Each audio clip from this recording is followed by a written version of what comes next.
Please put your hands together and welcome Mark to the stage.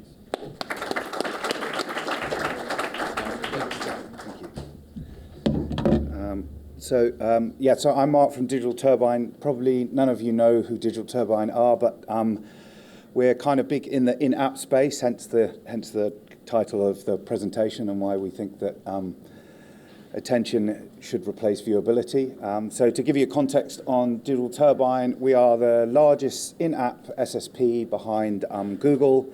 So billions of users access inventory on our publishers. We have, I think it's like 450 of the top 500 apps use our exchange, and my job is to go into agencies and sell in-app video into agencies and brands. So there's a bit of context. Hopefully the presentation is enlightening. It's definitely not a sales pitch, but you can tell that there's an angle that I'm trying to get across. So I'm going to kind of say, while viewability is rubbish, why attention's brilliant. I've got some data from some of the attention vendors, from Lumen, from Amplified Intelligence, on what channels are great on attention, why viewability looks at things in the wrong way, and then maybe some insights on why channels like TV are really good for attention. Channels like in-app gaming might be good for attention as we evolve forward. So for me, viewability is basically this billboard. Not very good for the advertiser. I'm trying to say something without swearing, but ultimately no good for the advertiser. And viewability, in case those that don't know the definition, but the MRC came up with this definition a few years ago, many years ago, 10 or 15 years ago. So 50% on the screen for 2 seconds. So this is what a digital ad would look like on TV.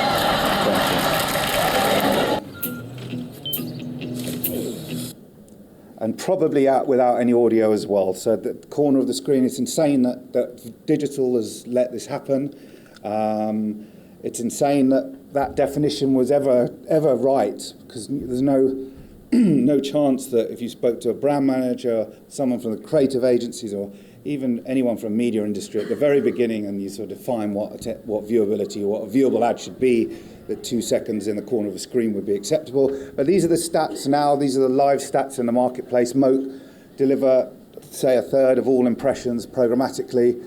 They've got tags in all the ads that are delivered. They can see this type of data across all the UK markets. It's very similar in UK, US, all major developed digital markets. So our average audio length in the UK for video is about 2 seconds. So our average screen real estate, about 12% of the screen is taken up by a video ad, and our average completion rate's about 14%. So this is what we have created in digital video. So just to be clear, I'm not against digital adverts. I just think that we've rammed in video ads into display slots, and display could have probably done a better job than video. But ultimately, why have we created this, or why has this happened? I think the definitions at the very beginning were defined by the publishers, so there was quite strong publisher lobbying. Big companies, potentially beginning with M, might have had something to do with the definition of what a viewable ad might be. I think sometimes in digital, and I'm guilty of that, most people who work in digital are guilty of that, we maybe think about the amazing targeting that digital can give, and the one-to-one targeting, all these things that you can do in digital, and maybe you lose sight of actually the creative is quite important as well, and delivering the creative in the right way is important. And I think because ads spray all over the internet, brand managers don't necessarily see the ads running, and maybe if they'd seen the ads and seen where they run and the types of quality, and like maybe their world would have been slightly different.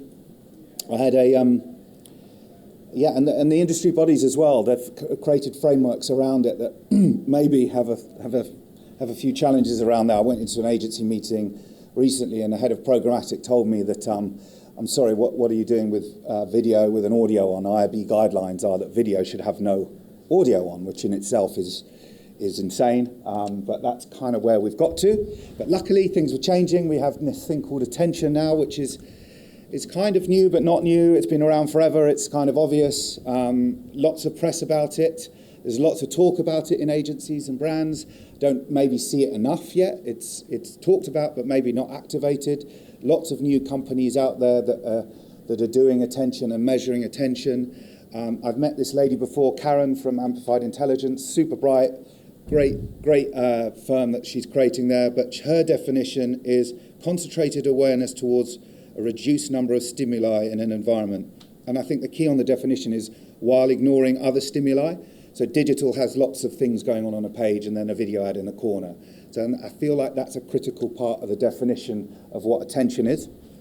And for those that haven't been in digital, it's kind of been measured for a long time. So the big brands, the big FMCGs that we work with, for example, use a Moat video score for the last 4 or 5 years, which is how much a video completes, what audio percentage, things like screen real estate. So that's all been measured. Things like clutter on a page can be measured through a tag. So programmatically you can measure scrollability of the page. All this information is available to kind of measure what attention is.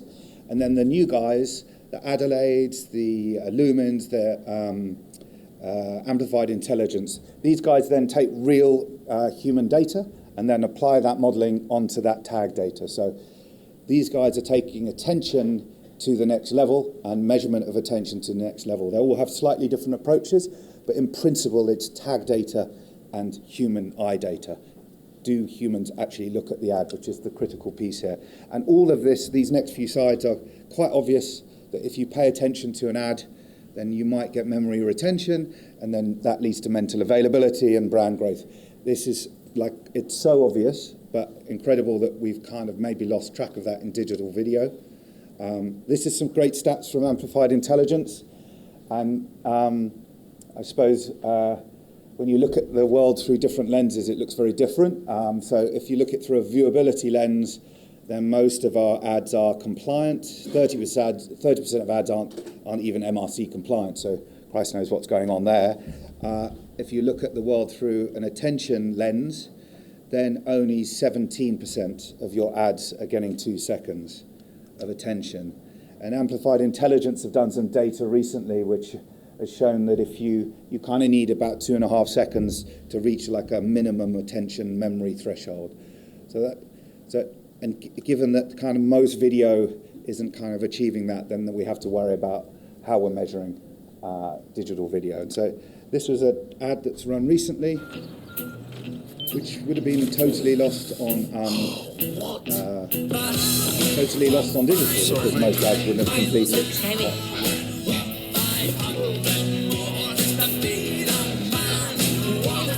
You've all probably seen this ad.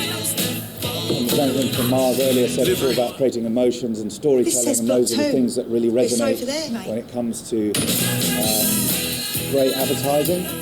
In my mind, if you can't show the ad to the end with the sound on, then what's the point doing video? And the data all shows that we're not showing it with sound on to the end. So that for me is the great opportunity about attention. The great opportunity that we have as an industry to change the way we slightly change the way we think about digital. So here's a stat that obviously shows what's happened in the world of digital, and it's a company called Lumen. They've looked at through eye tracking studies, they looked at different channels in the digital space, what delivers attention, what doesn't deliver attention. And obviously TV is very, very good at delivering attention.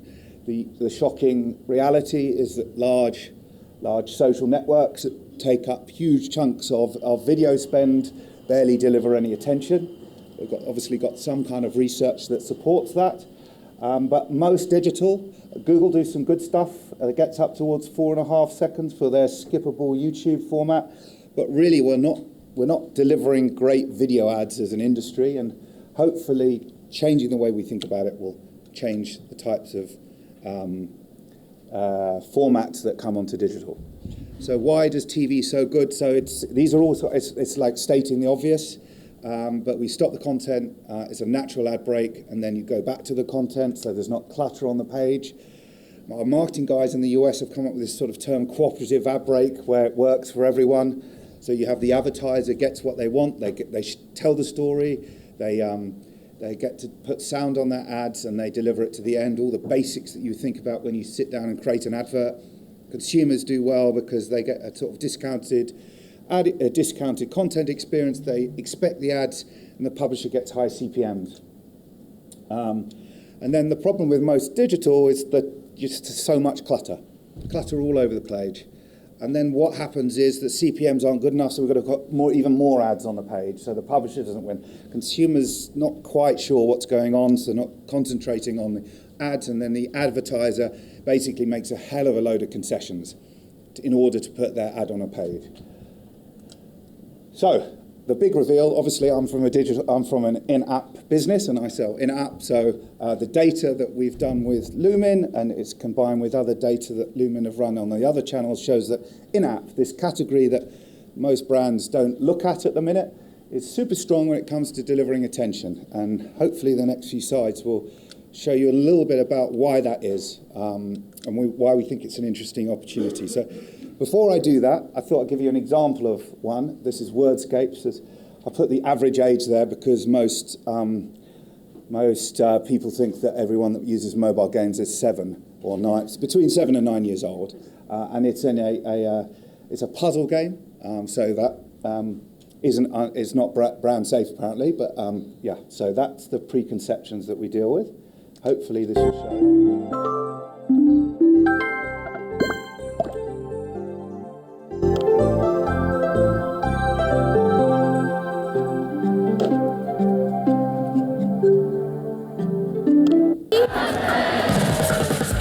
Wow. Mia, can you send me that? Sure. Can you send me that? Hey, can you send me that? Sure. Not from the UK, but it's in it's an ad in a mobile game. The video gets shown with the audio on all the way to the end, and then there's a sort of interactive format that you see at the end that uses all the different features you have on the phone. So that's what an ad looks like in our experience, in our environment. And so why is it that we deliver attention? I think that like TV, we stop the content, the ad plays, and then the content comes back again, sort of basic principles.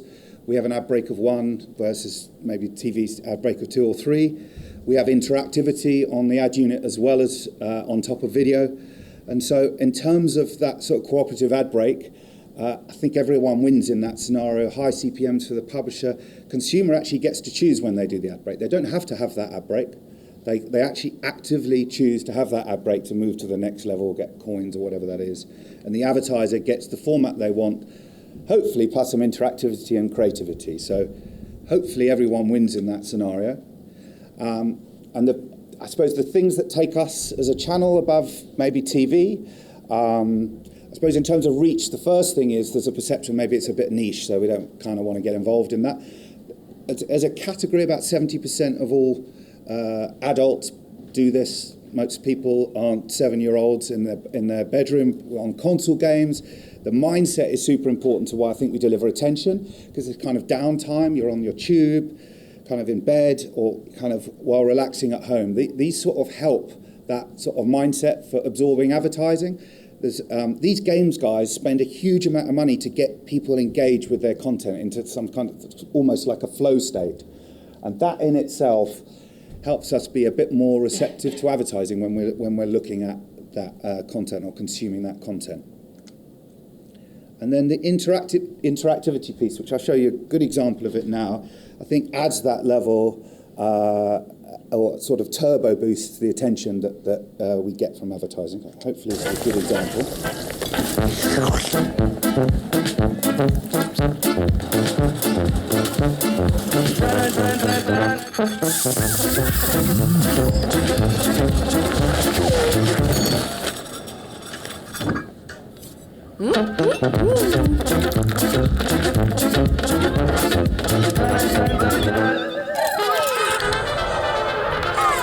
Anchor, butter the food, butter the mood.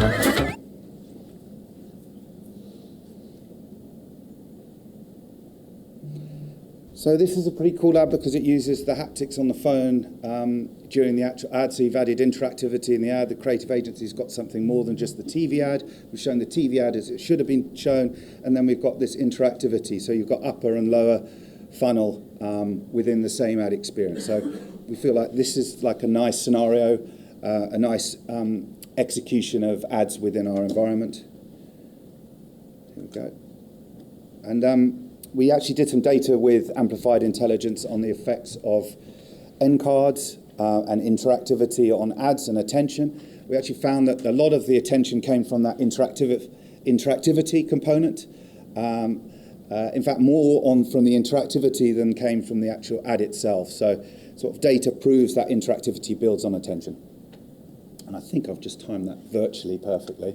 And that's the summary is like, I feel viewability should have been gone a long time ago. I hope most brands don't use it. Attention's a great way of looking at the world of digital video. Thank you.